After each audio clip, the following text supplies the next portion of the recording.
안녕하십니까. 한국유통포럼 회장 맡고 있는 조철희 박사입니다. 여기 아시는 분이 한 10분 이상 되시는 것 같습니다. 제가 이제 글로벌 한 30년 이상 경험하면서 유통물류 온라인 투자 글로벌 하기 때문에 여기서는 여러분들 앞에서 키워드 중심으로 앞에 열려있는 시장 인사이트 한번 제시해 보겠습니다.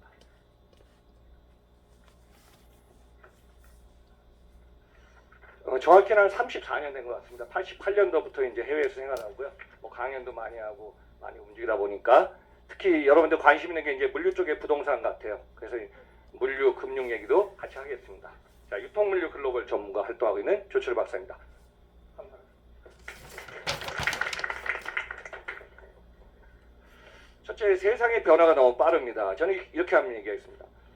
자, 모든 비즈니스나 경기는 사이클이 있듯이 우리가 코로나 2년 2020년부터 묶여있는 이 사이클이 너무 컸습니다. 그래서 부동산, 증권, 금융 다 투자가 쏠리면서 가기 때문에 그 시장 앞으로 내년, 후년, 2년까지는 계속 이 현상. 그래서 저는 이 표현을 갖다가요. 2023, 24 빅 버블의 시기가 오지 않나 그렇게 한번 좀 개인적으로 지금 인사이트 제시해 보고 있습니다. 자, 글로벌 세상은 공격 경영하고 앞서가야 되는데 최근에 이제 미국의 빅테크 6개 기업입니다.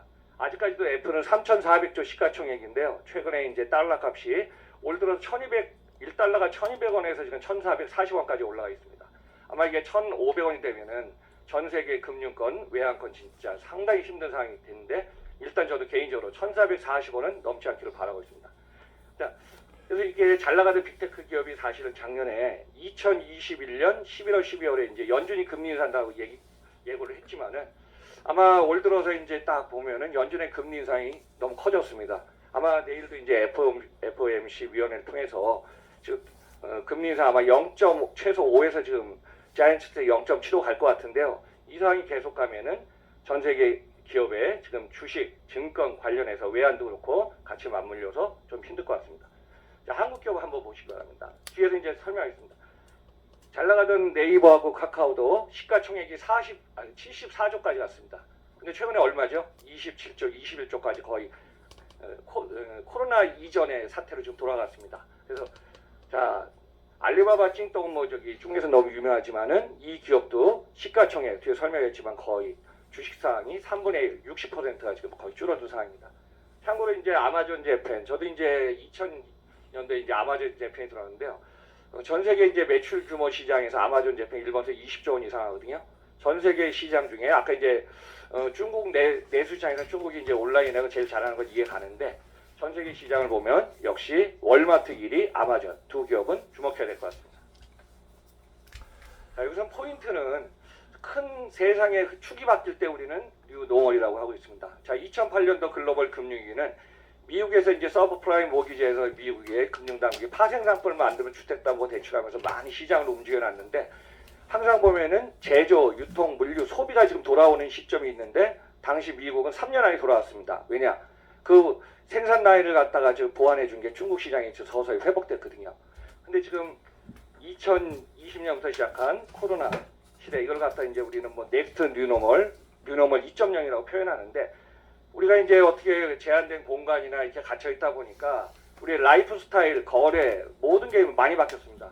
그래서 여기 주목될 거는 재테크모는 뭐 미국 시장 지금 조사해도 당연한 거고요. 여기서 이제 탈도시화 현상이 너무 주목되고 있고요.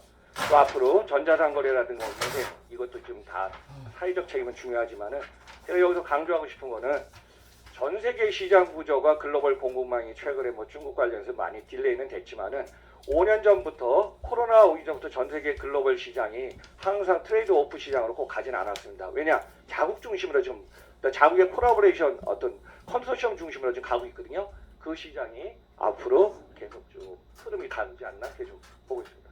당연히 4차 산업혁명은 2016년에 슈바브 의장이 이제 다보스 클럽에서 얘기하면서 4차 산업혁명 얘기를 쭉 했는데 이 시장 자체가 코로나 2년이 묶이면서 거의 3년 되면서요. 우리 생활에 모두 그냥 밀접하게 다가왔습니다. 여기에는 이제 여러분들 관심가 많이 아시겠지만은 노동시장에 대한 어떤 급격한 임금 인상. 그래서 이제 뭐 매장이든 유통이든 요즘 로봇이 이제 친근감 있게 우리 앞에까지 오는 거. 무인화 자동화 로봇화 시대가 앞으로 좀 가속이 될 것 같습니다. 여러분 이제 뭐 팬데믹이니 엔데믹인데 저는 개인적으로 지금 현상을 갖다 우리가 이제 2021년 7월 하반기부터 엔데믹 세상이라는데요. 엔데믹 세상으로 와서 3년 전처럼 이제 다시 서서히 회복되는 상황을 좀 되기를 좀 간절히 바라고요. 여기서 주목하고 싶은 거는 뭐냐면은 전 세계 금융이라든가 시장 자체가 이렇게 많이 힘들어진 상황에서는 국제 간의 이동을 하려면 뭐죠? 비즈니스, 사람이 이동해야 되고 관광이 이동해야 되고 많은 어떤 거래. 그래서 한국은 지금 수출 수입의 의존도가 높은 나라이기 때문에 올해 지금 데이터 나온 거 보니까 올해 뭐 경상수지 수출이 나쁜 건 아니지만은 수출도 한 7,500억 달러 나오고 수입은 뭐 워낙 급증해서 7천억 달러 예상하면 우리 무역 수지 400에서 500억 정도 적자 나온다 합니다. 그럼 우리나라는 뭐죠? 수출 수입 의존도가 높지만은 해외에서 사람도 움직이고 비즈니스도 움직이고 그러면 이제 엔데믹 세상으로 가서 다시 이전 상태로 좀 돌아가면은 좋을 것 같습니다. 아마 여러분들 중에서는 이제 빅블러라는 얘기를 좀 들어보신 분이 계신데요. 제가 작년에 책을 냈습니다. 빅블러 시대의 유통물류 글로벌 미래 비전 책을 냈는데 그 책 안에서도 정말 원래 빅블러라는 용어는요. 빅이 큰 거고 블러는 이게 이제 경계가 이제 모호한 현상이거든요. 최근에 이제 몇 년 동안에 바뀐 게 뭐냐면 산업 간의 어떤 경계가 무너지고요. 뭐 온라인 오프라인은 당연하고 국내 해외 뭐 우리가 말하자면 남자 여자 관계 이런 모든 것이 하나로 이제 어떤 기업 간의 산업 틀도 같이 비즈니스라든가 어떤 소비자, 고객이 원하는 쪽으로 지금 다 포커스가 초점이 지금 전진 배치되고 있습니다. 그래서 빅블러에 관련된 모든 키워드가 이제 최근에 한 1년 사이 인터넷 키워드로 치면요. 빅블러의 은행권, 금융권 뭐 같이 맞물려 갖고 계속 관심을 갖고 있으니까 한번 참고하시기 바랍니다. 저는 이 표 하나 갖고도 이제 올해하고 내년 2, 3년을 한번 좀 예측해 보는데요. 한번 여러분들 같이 한번 보시기 바랍니다. 올해 들어서 연준의 금리 인상도 영향이 있지만은 원달러 환율 아마 여기서 이제 유가가 최근에 1배럴에 100달러, 120까지 최고점 찍다가 195 정도 지금 레인지 있는데요.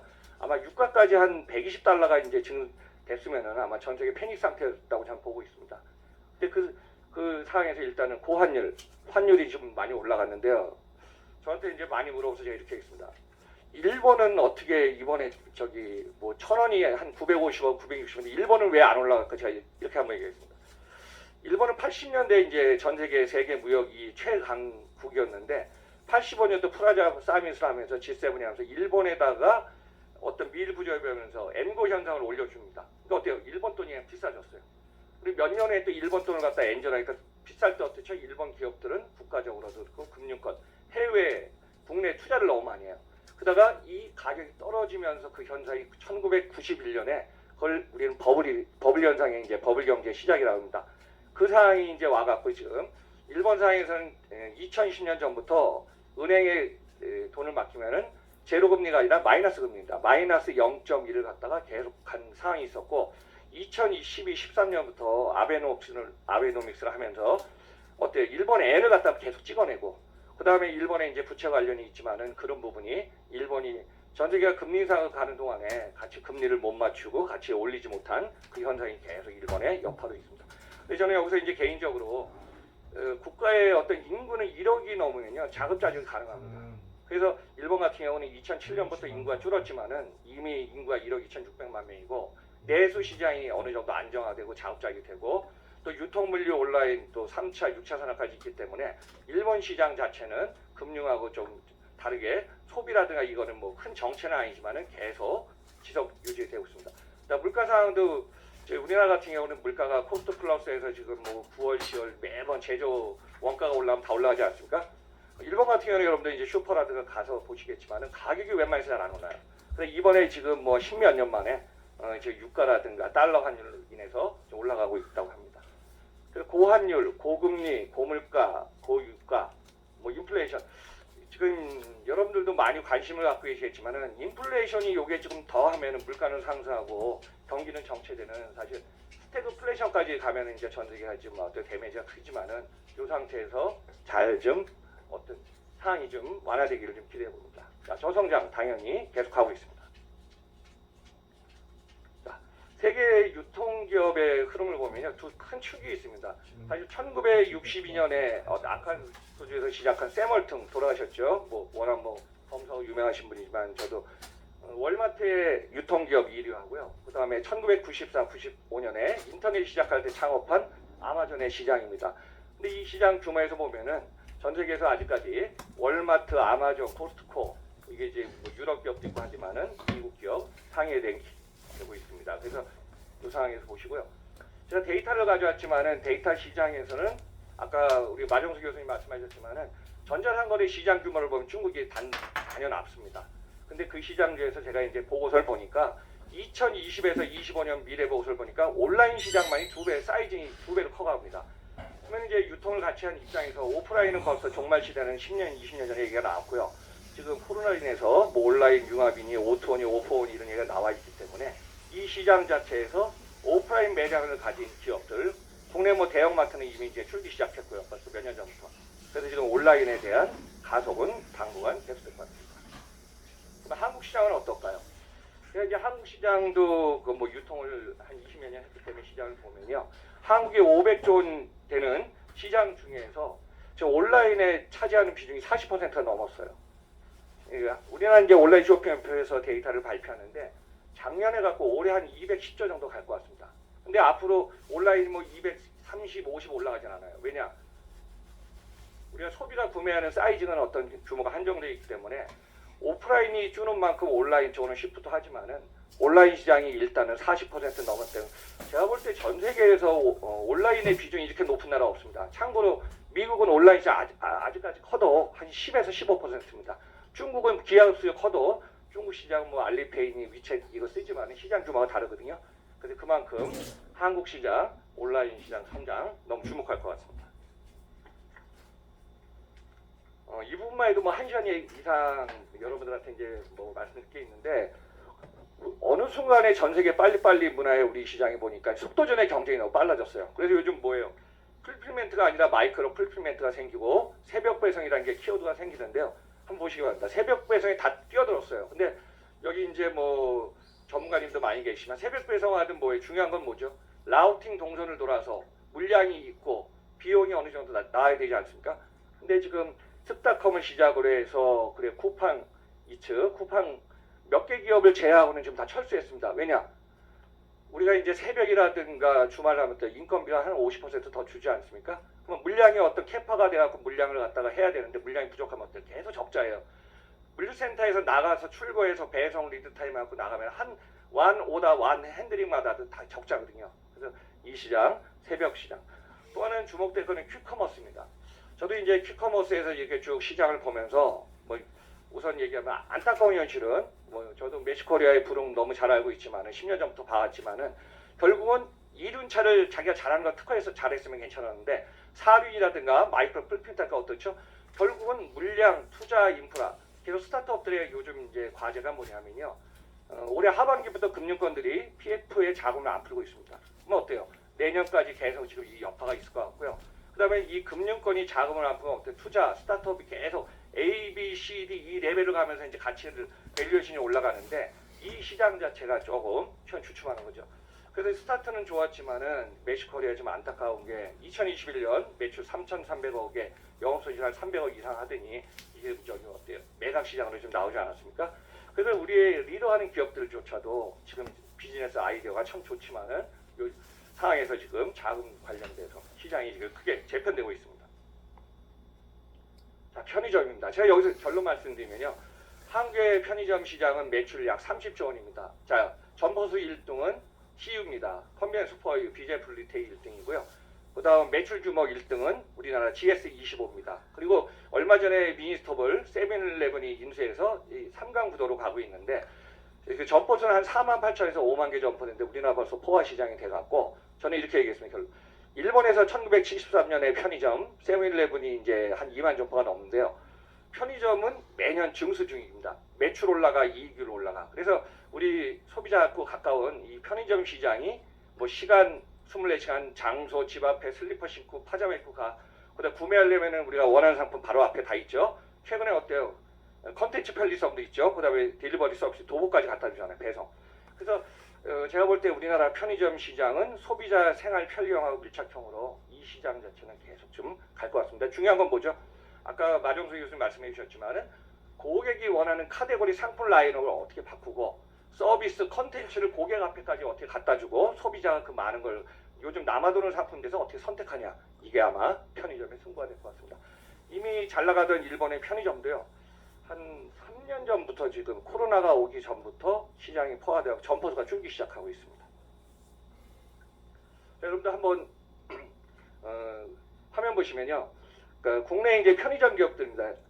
매장에서 픽업하고 로봇이 움직이고 편의점에 주문하면은 우리 이제 도보 배달입니다. 그래서 이제 어디 GS는 뭐 우리 동네 딜리버리 우딜도 하고 있고, 그 다음에 주문 로카도 있고, 저 밑에는 이제 국내 한 20에서 한 30개 정도 전국의 네트워크를 갖고 있어요. 진천의 허브 물류센터입니다. CU, BGF 로지스의 물류 한 18,000병.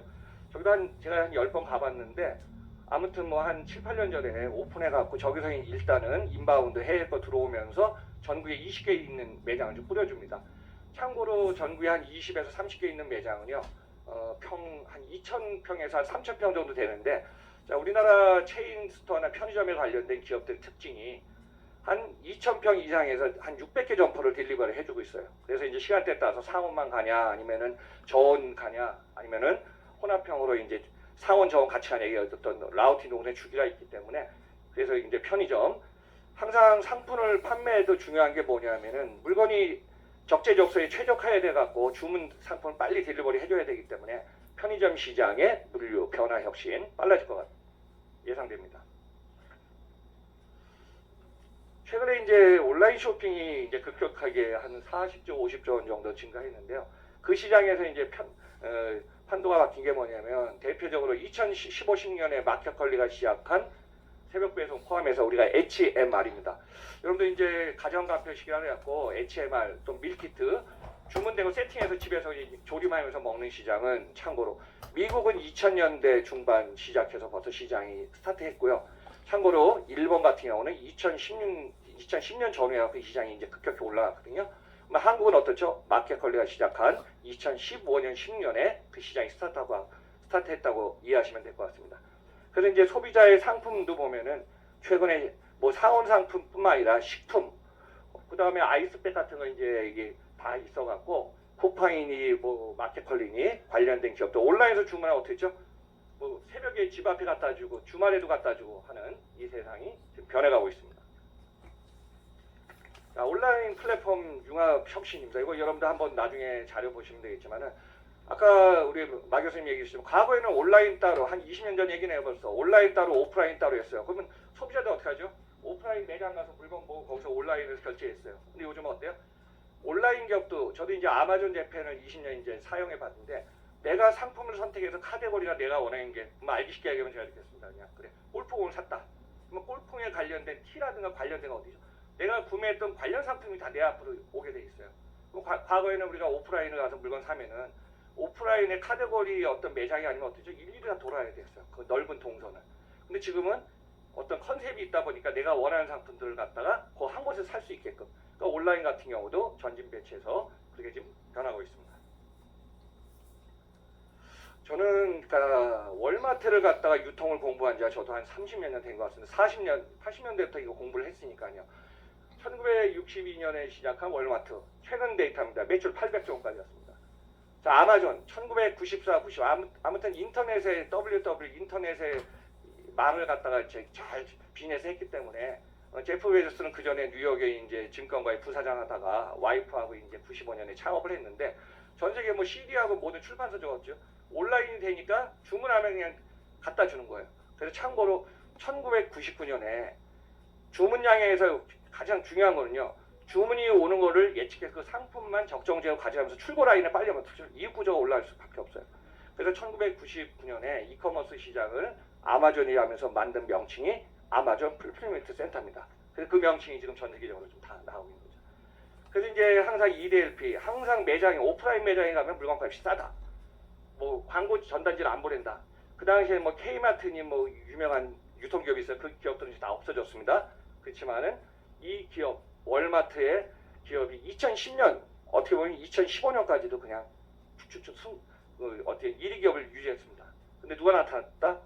제프 베조스의 아마존이 나타나면서 2015년부터 역전하기 시작합니다. 저는 이제 유통매장 또 물류매장 현장을 양쪽 한번 보시기 바랍니다. 2010인가 13년에 한국하고 일본하고 달라서 미국하고 중국 어째 땅이 넓지 않습니까? 물류센터가 뭐 5층 이게 아니라 길어요. 그럼 한번 뭐 피킹하고 하려면 엄청 작업 동선이 길잖아요. 로봇을 해갖고 로봇.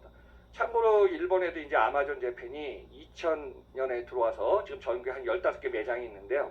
물류 현장이 있는데 그중에 최신의 물류센터는 풀필멘트 센터, 히바 로봇을 한 3개에서 4곳 지금 도입해서 지금 움직이고 있습니다.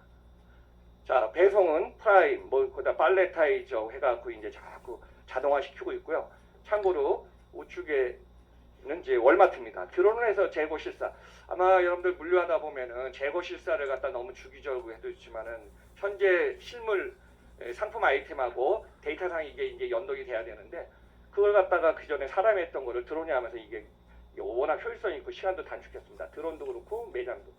최근에 이제 유통 매장 같으면 아까도 아마존 뭐 얘기 설명해 주셨는데요. 유통 매장에 지금 무인화 사람이 적습니다. 그러면 어떡하죠? 카드 결제로 스캔하고 들어가서 물건 사고 나오면 됩니다. 참고로 우리나라도 지금 선진국처럼 편의점에 무인 매장, 카드 결제 이게 지금 다 진행되고 있어서 이 유통의 매장 같은 경우 계속 이렇게 무인화가 진행될 걸로 보고 있습니다. 자, 월마트, 아마존 갖고 있습니다. 어떻게 보면은 무인화 자동화 로봇화가 다 100% 퍼펙트 정답이 아닙니다. 아까 우리 노 교수님 마 교수님 말씀해 주셨지만요. 지금 미국에서 월마트에 저기 매니저를 갖다가 고용하려도요. 연봉 한 1억 5천, 2억 정도를 줘도 사람 구하기 힘든다고 그럽니다. 왜냐하면 그 능력이 돼갖고 샵의 매니저들 그 정도 이제 역할을 해줘야 되는데 또 지금 매장에서 지금 월마트는 지금 재고 로봇 지금 도입했는데 작년부터 철수하기 시작합니다. 제가 이 말씀 왜 드리냐면요. 휴먼 리소스의 사람과 무인화 자동화 로봇하고 어떤 이게 매칭이 돼야 되고 이 핸들할 수 있는 게 사람의 역할이 있기 때문에 이 매장에 따라서 어떤 사이즈 이거에 따라서 지금 어떤 전략 정책이 좀 바뀔 것 같습니다. 최근에 어느 정도까지 하냐면요. 여러분도 한번 이렇게 한번 생각해 보시죠. 우리가 물건을 쓰다가 물건이 떨어질 만하면 어때요? 가서 쇼핑하지 않습니까? 자, 대표적으로 이제 어떤 우리나라가 저기 물건 살 때 보면은 포르투 같은 데 어떻게 일주일에 한 번. 그 다음에 식품 코너는 일주일에 2번. 편의점은 수시로. 우리가 이제 소비자의 주기가 있는데요. 그 주기에 결국은 아마존도 월마트도 고객의 냉장고까지 지금 다 들어가 있습니다. 그래서 고객이 없으면 어떡하죠? 스마트폰으로 확인해갖고 매장 안에까지 있어가고 심지어는 이제 월마트는 오프라인 매장을 활용하고 아마존은 거래처, 컨소시엄에서 타사의 점포를 활용하면서 계속 고객의 어떤 주문 그 시점까지 지금 들어가서 진행하고 있습니다. 월마트가 시작한 디지털 트랜스포메이션 한 5, 6년 전인데요. 이 분야는 국내 해외 할 것 없이 지금 많은 기업이 하고 있기 때문에 이 시장 계속 기업이 지금 주목하고 있습니다. 아마 지금 노후화된 점포가 너무 많아요. 아마 국내에서도 제가 이제 대형마트도 가다 보면 어떤 입지에 따라서 매장이 진짜 어떤 리뉴얼을 안 하면은 오래된 점포도 많이 있지 않습니까? 월마트도 마찬가지입니다. 그래서 코로나 전부터 매장을 갖다가 어떤 이제 동선을 좀 넓힌다든가 아니면 매장을 클린 깨끗하게 하고 이번에 코로나 때 이제 많이 활용했지만은 어떤 픽업해서 스스로 가져갈 수 있는 거 또는 무인화돼 갖고 매장을 활용하는 이런 부분이 월마트. 이제 온라인의 최강자 아마존은 온라인 하면서 오프라인을 갖다가 같이 융합하면서 시장을 갖다가 확대시켰지만요. 오프라인의 최강자를 했던 월마트는 오프라인의 거점 전략을 하면서 온라인 기업을 M&A 하든가 다양한 비즈니스 하면서 아마 전 세계에 지금 한 10개국 이상에 지금 진출해 있기 때문에 그중에 시장이 가장 큰 게 일본, 아마존 재팬, 아마존 영국, 캐나다, 호주에서 전 세계 기업에서 지금 매출 규모를 앞서가고 있습니다. 근데 예외적으로 중국은 어떻죠? 중국은 알리바바 찡통이 있어서 큰 시장이 되지 못하고 있습니다. 아마존의 사업 영역 아까 이제 우리 마 교수님 설명해 주셨는데 이건 좀 생략하는데요. 여러분들 올해 작년에 보시지 않았습니까? 아마존의 제프 베조스 우주 관광까지 지금 다 가고 있는데 제가 여기서 키워드 한번 이렇게 했습니다. 글로벌 이제 일본에서도 그렇고 글로벌 유통기업을 보니까요. 거기에서 10년 전부터 트렌드 추이가 하나 있었습니다. 유통이나 물류기업이 금융은 갖고 있어요. 파이낸싱. 그래서 나온 게 페이입니다. 그래서 웬만한 기업들 여러분들 한번 그룹들을 보면은 금융 비즈니스를 꼭 자기네 어떤 사업 안에 꼭 넣고요. 그 다음에 그 비즈니스 통해 갖고 새로운 신규 사업을 갖다 계속 창출해 나가고 있습니다. 그래서 지금 유통기업뿐만 아니라 관련 기업 보면은 알리페이라든가 금융이라든가 소비자와 관련된 서비스 계속 진행하고 있습니다. 중국 하면 최근에는 2000년 전에 시작한 뭐 알리바바, 2004년에 찡동 여러분들 너무 잘 알겠지만은 저는 여기서 말하고 싶은 거는 그 잘 나가던 알리바바, 찡동, 또 중국에 잘 나가던 텐센트 뭐 관련된 기업들 계속 지금 시가총액이 매출은 늘어나고 있습니다. 중국 시장은 어떻게 해요? 내수 시장이 있으니까.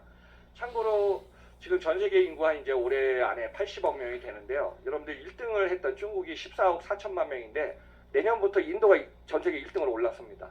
왜냐? 중국은 뭐 2인 해갖고 출생률 하다도 이게 제한이 지금 안 낳고 있기 때문에요. 그래도 중국 내에서는 어떻게 보면 땅 짚고 헤엄치기라 중국 시장이 유통이 되든 시장은 커지는데요. 저는 글로벌 시장을 봤을 때는 지금 전 세계에서 여기 미국이나 유럽의 영향도 있다고 보고 있습니다. 자, 알리바바 찡동 나중에 자료 보시면 알겠지만 거의 비슷하게 가고 있습니다. 자, 찡동닷컴 뭐 시장 규모 매출은 뭐 그냥 소폭 상승하는데 시가총액은 계속 떨어지고 있습니다. 어느 정도 떨어지만요. 잘 나갈 때 최고치에 거의 반토막이 됐습니다. 그건 어떠냐? 뭐 중국은 여러 가지 영향이 있겠지만요. 기업들이 텐센트도 그렇고 관련 기업들 중국 내에서 지금 조금 힘든 상황으로 가고 있습니다. 자, 알리바바 찡동닷컴입니다. 저는 이제 아까 우리 마정 교수님 발표에서 공감하는 게 뭐냐면은 중국은 아예 그냥 백지 상태에서 모든 걸 만들어냈어요. 제가 항상 표현하면은 한국은 일본이나 미국, 선진국의 벤치마킹을 한국 시장에 맞게 어레인지 하면서 만들었는데 중국은 백지 상태에 만들지 어땠죠? 아까 뭐 하려면 금융권, 뭐 카드 결제한 것들, 페이로 해갖고 시작한 것도 있고 그러다 보니까 중국은 로봇이라든가 관련된 이쪽이 앞서가고 있습니다. 자, 참고로 전 세계에서 로봇 시장이 규모를 보면요. 어느 정도냐면 첫째, 미국, 둘째, 중국, 3위가 일본입니다. 그래서 앞으로 차세대 로봇 시장을 포함하면 이게 좀 여러분들 이해하시면 됩니다. 그래서 최근에는 이제 찡동도 고객한테 편리하기 때문에 어때요? 그냥 그 로고마크 집어넣고 그 다음에 소비자하고 지금 옆에 있으면서 움직이는 이런 어떤 생활 친근 밀착형의 어떤 로봇이 자꾸 오고 있습니다. 제가 이 얘기하다가 참고로 지금 최근에 이제 전기차 시장이 2025, 2030년에서 계속 달려가고 있고요. 거기에서 최근에 자율주행차 시장 계속 앞으로 미래의 먹거리 시장으로 주목되고 있습니다. 자, 일본의 지금 유통시장은 거의 뭐 한 10년 전부터 포화 정체 상태입니다. 왜냐 인구가 2007년부터 줄었습니다. 시장 자체는 커져야 되는데 시장 자체가 이렇게 늘지 않아요. 참고로 온라인 시장이 우리나라처럼 비중이 높은 게 아니라 안정적으로 줄지는 않지만 계속 늘어나는 게 일본의 상황입니다. 자, 편의점도 일본은 포화 상태고 한국도 포화에 왔지만요. 제가 여기서 설명드리고 싶은 거는 편의점의 이제 동남아 시장 관련해서 지금 아세안 시장의 편의점이 계속 증가하고 있습니다. 자, 우리나라가 지금 어떻게 보면 제가 이제 뒷부분에 소비 상황도 이제 키워드로 정리할 텐데요. 소비 시장이 아마 올해 4분기까지는 돈을 써요. 경제 성장률도 예상대로 지금 가고 있으니까. 내년대 1분기부터 소비 줄고 유통도 줄고 그 다음에 물동량도 정체. 아마 물동량은 지금 서서히 정체하고 3분기부터 정체 현상의 수치로 나오고 있습니다. 근데 그 중에서 저성장에 가장 강한 기업이 몇 군데 있습니다. 자, 그중 하나가 코스트코 코리아입니다. 양재점이 전 세계 1위 매장이 되더니요. 최근에 세종시가 35만 명 인구가 됐거든요. 근데 최근에 세종시의 매장이 너무 잘 팔린답니다. 그래서 전 세계 1위 이 매장 어디다? 세종시 매장하고 양재 매장이다. 그러니까 여러분들 뭐 한 38,000원 내고 뭐 이제 회원제 멤버십 홀세일 클럽이니까 가서 물건 사면 어때요? 한 번에 가서 구매하면서 사다가 집에서 사용할 수 있고 먹을 수 있는 이런 시장. 물론 이제 이마트의 트레이더스도 2위로 올라오지만요. 이 시장 전 세계에서 아직까지도 유통시장에서 한 탑5 안에 들 정도로 시장 자체 계속 유지할 걸로 보고 있습니다. 또 하나의 강점, 어떻게 보면 경쟁자가 없는 기업 다이소입니다. 저는 이제 원래 이제 다이소는 일본의 다이소 100엔샵, 300, 500엔샵부터 어떻게 보면 다이소 창업자가 또 저 일본 공부했던 학교의 선배와 그 전에 이제 많이 가서도 좀 비즈니스도 미팅도 해봤는데요. 한국에 이제 박 회장님이 처음에는 아성다이소, 명칭은 아성다이소예요. 그래서 이제 일본에다가 납품을 하면서 이제 한국 시장의 자체도 이제 만들었는데 유통 매장에 지금 한 1,400, 1,500개 매장되면서 이 중요한 건 뭐냐요? 매출 규모도 뭐 2조 5천 이제 3조를 바라보죠. 저는 밑에 여러분들 한번 주목하시기 바랍니다. 다이소가 해외에서 들어오는 상품이 너무 많거든요. 컨테이너 베이스에서. 뭐 어때요? 부산항에서 올라오지 않습니까? 우리나라 물동량의 한 거의 65, 70%가 데이터를 보니까 서울, 경기도, 인천이 수도권입니다. 물류 물류센터도 그 정도 많이 생겼습니다. 그래서 2012년에 남사면에 남사이시에 1200억 투자한 자동화 물류창고, 또 1, 2년 전에 부산에 만든 부산의 허브 창고입니다. 그러니까 부산 거점, 수도권 거점을 해갖고 고객이 주문해서 팔리는 상품을 발주해서 정량을 갖다 빨리 점포에다가 이제 딜리버리 할 수 있는 이 서비스, 원스톱 서비스, 이 부분이 또 다이소의 최강점입니다. 물론 이제 물건도 잘 팔아야겠죠. 저는 요즘 쿠팡에 대해서 한 10년 동안 봐왔거든요. 아마 쿠팡만 해도 1시간 이상 할 얘기가 많은데 이렇게 한번 결론 짓겠습니다. 쿠팡에 대해서는. 쿠팡은 투자해서 작년에 주식 상장하면서 시드머니를 일단은 첫째 4조 5조를 갖고 있습니다. 실탄이 많다는 얘기입니다. 두 번째는 뭐냐면 쿠팡은 전국에 물론 이제 액션 플랜 해갖고 성공한 물류센터도 실패한 데 있지만은 전국의 물류센터를 갖다 골고루 지금 다 뒀어요. 자, 세 번째는 뭐냐면은 우리가 이제 네이버라든가 경제기업 어떤 이베이 코리아는 어때요? 물건을 팔지만 플랫폼에서 팔지만은 주말엔 택배 회사를 의존하기 때문에 일요일날 배송이 안 됩니다. 근데 쿠팡은 어떻죠? 저도 뭐 세 개 회사를 다 써보지만은 쿠팡은 주문하면 새벽에 갖다 줘요. 또 일요일날 갖다 줘요. 낮에 갖다 줘요. 저는 이렇게 하겠습니다. 어떻게 보면은 물류 위주 프로입니다. 물류는 스톱이 아니에요. 근데 이제 택배는 우리나라 환경상 일요일은 쉬었지만은 선진국의 일부 앞서가는 기업들은 물량이 작으면 작은 대로, 물량이 크면 큰 대로 캐파를 컨트롤하고 있습니다.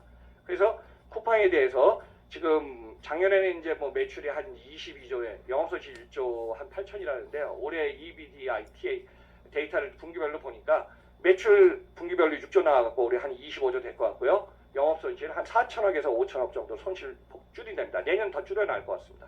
그러면 마지막에 뭐죠? 스타트업하고 관련 기업은 실탄 싸움입니다. 그래서 아마 그 부분을 최고 경영자가 어떤 정책, 전략으로 이제 승부가 오를까. 최근에 이베이 코리아는 이제 이마트 신세계가 떨어져 나갔고 조금 주춤하면서 좀 많이 떨어졌고요. 그다음 네이버도 컨소시엄 하면서 물류 쪽에 좀 속도 내다가 여러 가지 조금 막힌 게 좀 있습니다. 자, 마켓컬리입니다. 저 마켓컬리도 아는 거기 뭐 이제 실명은 얘기 안 했지만 거기 본부장들 다 알고 있어서 쭉 상황을 좀 물어보고 얘기도 하고 이제 많이 봐왔는데요. 5, 6년 관심 가진 기업인데 첫째 이제 마켓컬리가 국내에 이제 획기적인 건 인정합니다. 경쟁 기업도 다 뛰어들었어요. 근데 중요한 건 뭐냐? 마켓컬리도 누적 적자가 많았는데 여러분들 이제 아까 이제 스타트업 얘기지 않았습니까? 비즈니스 하려면 투자를 받아서 이 런을 달려가야 되는데 이 상황이 지금 IPO 준비를 여기 오아시스까지 다 준비하고 있는 걸 알고 있는데 결국은 시가총액 시장에 IPO 기업 공개하더라도 평가가 너무 떨어진다는 얘기입니다. 그래서 아마 이 시장 자체는 소비자한테 너무 좋아요. 그렇지만 시장 자체는 아마 의사결정자들 고민 좀 하실 것 같습니다. 자, 이거는 이베이 코리아, 이마트 신세계. 결국 이제 여기 전문가님도 계시지만 저도 이제 기업들을 국내에 한 300개 기업을 들어가 봤습니다. 뭐 컨설팅 자문업. 기업이 두 개를 합친다고 시너지가 나오는 게 아니라 콜라보를 해갖고 하다면 처음에 회사명을 따로 가져가고 있습니다. 그러다가 겹치는 사업부는 없애면서 이제 슬림화시키면서 이제 해야 되는데 그 과정에 지금 아마 이제 이거 통합하는 시간도 좀 있을 거고요. 여기서 어느 정도 하면서 사업군 그래서 이제 아마 그런 사항이 지금 이베이 코리아 인수하면서 지금 양쪽에 어떤 효과가 좀 나야 되는데 거기 좀 주춤하는 걸로 보고 있습니다. 자, 라스트마일 딜리버리 요기요입니다. 아마 독일의 딜리버리 히어로가 여러분들 진짜 배민을 인수해갖고 아마 그 당시 엄청 뭐 4조 7,500으로 기억하는데요. 큰 돈을 인수하면서 이제 요기요까지 갖고 있으니까 공정거래에서 하나를 매각하는 시점이 됐습니다. 안 하면은 뭐 제소당하니까. 그래서 이제 요거를 갖다가 GS 리테일 25에 매각을 해서 그쪽에 이제 플랫폼이라든가 딜리버리 서비스 사업 지금 계속 플랜 짜면서 진행 중에 있습니다. 저는 이제 유통 4.0 보신 화면이지만 오프라인 매장에도 중요한 거는 이제 리테일 산업의 데이터가 기본입니다.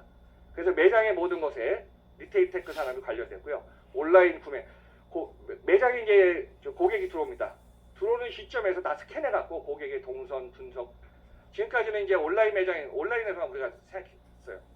고객이 주문합니다, 결제합니다, 어떤 상품 주로 삽니까, 카테고리. 근데 오프라인 매장에서도 아까 마 교수님 눈 인식 같은 거 그런 게 모든 시장의 비즈니스가 소비자의 포커스를 맞춰서 온라인 오프라인이 상관없이 고객이 뭘 원하는 걸 갖다가 찾고 거기 카테고리를 묶어가는 세상이 변화해 갈 것 같습니다.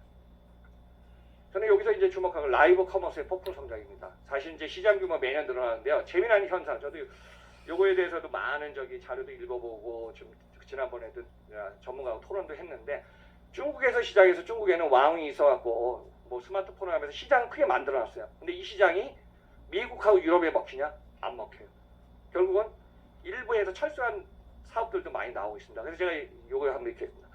유통기업이나 물류 관련해서 중국의 제조업도 거기까지는 못 가겠지만은 중국의 세계화가 옛날에 마이니 신유통 신금융 얘기를 다 한 것도 기억나는데 중국의 세계화가 장벽은 앞으로 많을 것 같아요. 중국 시장 자체에서는 중국이 가능할 것 같습니다. 그래서 라이브 커머스 국내 시장 계속 주목될 것 같습니다. 다음. 여러분들 뭐 기후 온난화 때문에 태풍이 경로를 이탈하지 않나, 집중호우가 뭐 강남이 111년 만에 폭우가 오지 않나. 결국 친환경 문제가 너무 중요합니다. 그래서 이제 앞으로 기업들 우리가 중요할 것 같고요. 또 지금 ESG 경영 어떻게 보면 큰 기업만 적용되는 것이 아니라 앞으로 우리 기업에 관한 뭐 환경사회 지배구조가 아니라 그 모든 것과 관련해서 잘못하면 어떻죠? 기업의 사회적 책임과 여러 가지가 지금 반사이익으로 돌아올 것 같습니다. 자, 저는 마무리 이렇게 한번 결정했습니다. 제가 이제 30년 동안 봐온 어떻게 보면은 내년 후년이 이게 이제 장기화되면은 버블까지 안 가기를 원하지만요. 우리가 IMF 다음에 2008년도 글로벌 금융위기 한 2, 3년의 거능에 금세 회복했습니다. 근데 이 미국 주도의 금리 인상 이 부분이 만약에 내년에 길면은 2024년 상반기까지 한다 그럽니다. 요게 어떤 탈피를 못하면은 조금 리스크가 너무 클 것 같고요. 또 지금 올해 7월부터 지금 부동산 금융회사들이 PF부터 자금을 안 풀기 시작했습니다. 이거는 뭐 아시는 분 다 아시겠지만요. 그래서 이제 부동산 주식 금융 외환 요 파장 당분간 계속 커질 것 같고요. 또 물가 상승이 당분간 계속 지속될 것 같고 저는 그래서 돌파구로 하나로 우리가 엔데믹이 돼서 국제 간의 이동이 좀 자유로워지기를 기대합니다. 참고로 우리 물건을 사는 소비 주체 온라인은 계속 성장하고 오프라인 줄어듭니다. 풀필멘트 라스트 마일 딜리버리 너무 중요한데 수익성 같이 있고요. 매장에는 자동화 무인화 로봇 당연히 가면서 우리가 이 시장의 변화. 여기서 주목할 건 또 MZ 세대의 생각도 다르지만은 어떤 구매 패턴 다르고 앞으로의 생활 라이프가 바뀔 것 같습니다. 그래서 마무리 이렇게 한번 정리해 보겠습니다. 소비자는 넘치는 물건에 신선 안전 확실한 내가 중심이 돼야 되니까 또 유통은 라이브 커머스에서 모든 소비자 중심으로 갈 것 같고요. 마케팅 수요일치 판매 어려울 거고 물류는 그냥 완스톱 서비스 토탈 코스트 해줘야 되고요. 글로벌에는 80억 불의 일이기 때문에 다양한 상품도 넘치지만은 다양한 소비자가 있다는 거 여러분한테 한번 설명드리면서 오늘 강연을 마치겠습니다. 감사합니다. 네, 조철희 회장님 긴 시간 동안 발표 감사드립니다. 네. 뭐 세계 여행을 한번 갔다 온 것 같습니다. 네, 감사합니다. 저희가 브레이크 시간이 없는데